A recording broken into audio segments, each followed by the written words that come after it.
Previous lecture में हम लोग hexagonal closest packing unit cell के बारे में जाने थे।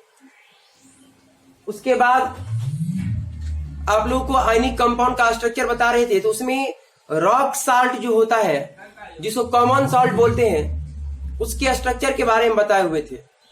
उसमें जो पार्टिकल है, constituent particle, anion and cation, उसके अरेंजमेंट के बारे में बताए थे। फिर बताए थे प्रत्येक यूनिट सेल में केटायन और एनायन का नंबर कितना होता है। तो एक चीज हमें हमेशा याद रखना है, किसी भी आयनिक कंपाउंड के स्ट्रक्चर में केटायन और एनायन का नंबर हमेशा बराबर होता है, वो कभी डिफरेंट नहीं हो सकता है। तो उसी रॉक साल्ट के स्ट्रक्चर का कुछ पॉइंट बचा हुआ है। जैसे इसमें हमें जानना है कोऑर्डिनेशन नंबर के बारे में। ये रॉक साल्ट जो बना होता है केटायन और एनायन से, उसमें पार्टिकल का अरेंजमेंट आपको बताए हुए थे। तो बताए थे रॉक साल्ट के स्ट्रक्चर में प्रत्येक कॉर्नर पे एनायन होता है। ये जो आपको गोल गोल दिख रहा है ना, ये पार्टिकल एनायन है, ये कॉर्नर वाला, और कॉर्नर, दोनों कॉर्नर के बीच में जो ये आपको दिख रहा है, ये केटायन है। और बॉडी सेंटर में भी केटायन रहता है। तो प्रत्येक केटायन को 6 एनायन टच करता है। मतलब केटायन रॉक साल्ट, तो NaCl को बोलते हैं हम लोग, कॉमन साल्ट बोलते हैं। तो NaCl के स्ट्रक्चर में Na+ और Cl- रहता है। प्रत्येक Na को 6 Cl टच करता है और प्रत्येक Cl को 6 Na भी टच करता है। प्रत्येक केटायन, ये सोडियम आयन केटायन हो गया, और क्लोराइड आयन, Cl- आयन को क्लोराइड आयन बोलते हैं, ये एनायन, प्रत्येक को एक दूसरे को 6 टच करता है। क्लोराइड को 6 सोडियम आयन और सोडियम आयन को 6 क्लोराइड आयन। इसीलिए इस रॉक साल्ट स्ट्रक्चर में केटायन और एनायन दोनों का कोऑर्डिनेशन नंबर 6 होता है। और दोनों का कोऑर्डिनेशन नंबर 6 होने के चलते इसको हम लोग 6:6 स्ट्रक्चर भी बोलते हैं। 6:6 स्ट्रक्चर, क्योंकि दोनों का कोऑर्डिनेशन नंबर जो होता है वो 6, इसीलिए इसको 6:6 स्ट्रक्चर बोलते हैं, क्योंकि केटायन और एनायन दोनों का कोऑर्डिनेशन नंबर 6 होता है। जितना बात आपको हम बताए हुए हैं वो सारा लैंग्वेज में लिखा हुआ है यहाँ पे। इन रॉक साल्ट स्ट्रक्चर में एवरी केटायन, प्रत्येक केटायन को इज सराउंडेड, घिरा होता है, प्रत्येक केटायन घिरा होता है बाय 6 एनायन, 6 एनायन से। हेंस, और इसीलिए जब 6 एनायन से घिरा हुआ, इसका मतलब कोऑर्डिनेशन नंबर केटायन का 6 हो जाएगा। और प्रत्येक एनायन जो है वो 6 प्रत्येक एनायन, Cl- आयन जो है रॉक साल्ट में एनायन होता है, प्रत्येक एनायन, क्लोराइड आयन 6 केटायन से घिरा होता है। इसीलिए कोऑर्डिनेशन नंबर जो एनायन का होगा वो 6 होगा। तो दोनों का कोऑर्डिनेशन नंबर 6।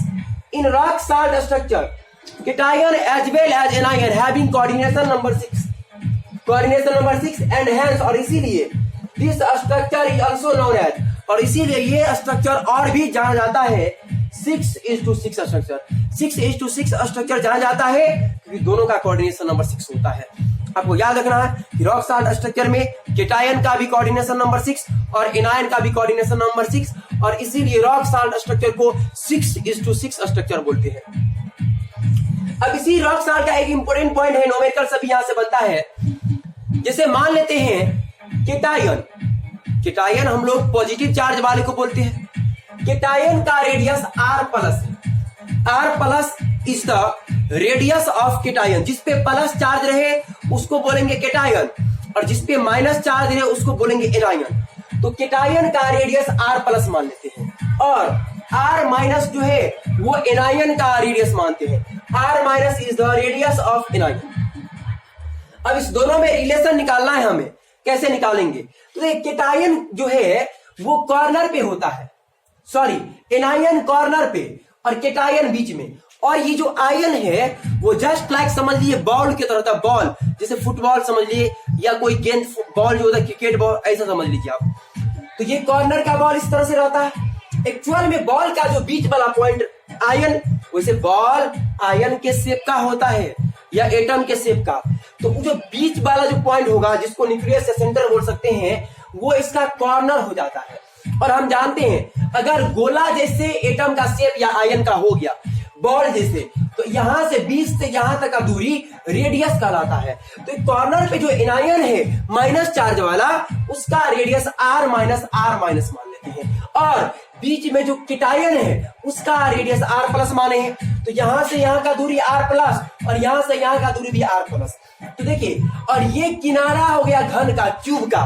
तो यहां से किनारा का लंबाई हम लोग तो हमेशा a माने हैं, एज लेंथ जो क्यूब का है वो तो हमेशा a माने हम लोग।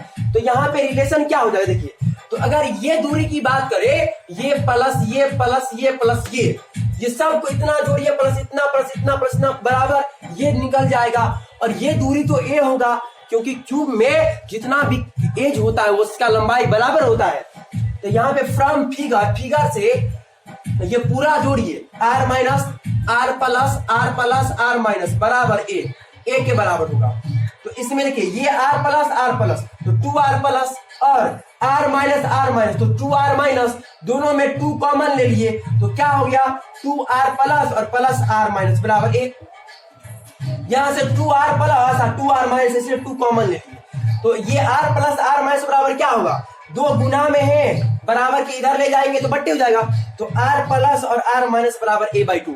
तो ये हमारा रिलेशन हो गया एटॉमिक रेडियस जो है आयन का, आयनिक रेडियस केटायन और एनायन का, उसके बीच में relation r plus r minus बराबर a/2। ये रिलेशन है रॉक साल्ट स्ट्रक्चर में केटायन और एनायन के रेडियस के बीच में relation r plus r minus बराबर a/2। अब यहाँ पे एक पॉइंट नोट करके हम लिखे हैं कि sodium bromide NaBr, sodium iodide NaI, magnesium oxide having similar structure as NaCl। इसका जो स्ट्रक्चर होता है NaBr NaI और MgO का, वो रॉक साल्ट के स्ट्रक्चर जैसा हम लोग रॉक साल्ट का स्ट्रक्चर जाने हैं, वैसा सेम टू सेम स्ट्रक्चर इस सब का होगा, सोडियम ब्रोमाइड, सोडियम आयोडाइड और MgO। तो अगर MgO का स्ट्रक्चर पूछे तो बस इसी तरह से लिखना आपको, भाई कुछ भी बदलने वाला है नहीं। तो ये रॉक साल्ट का स्ट्रक्चर जाने, इसके बाद भी हम कुछ आयनिक कंपाउंड का स्ट्रक्चर जानेंगे जो कंपटीशन और बोर्ड में भी पूछता है। आज आयनिक कंपाउंड के स्ट्रक्चर के बारे में जानेंगे, अभी 3 स्ट्रक्चर और जानना है हमें। इस लेक्चर में इतना ही काफी है।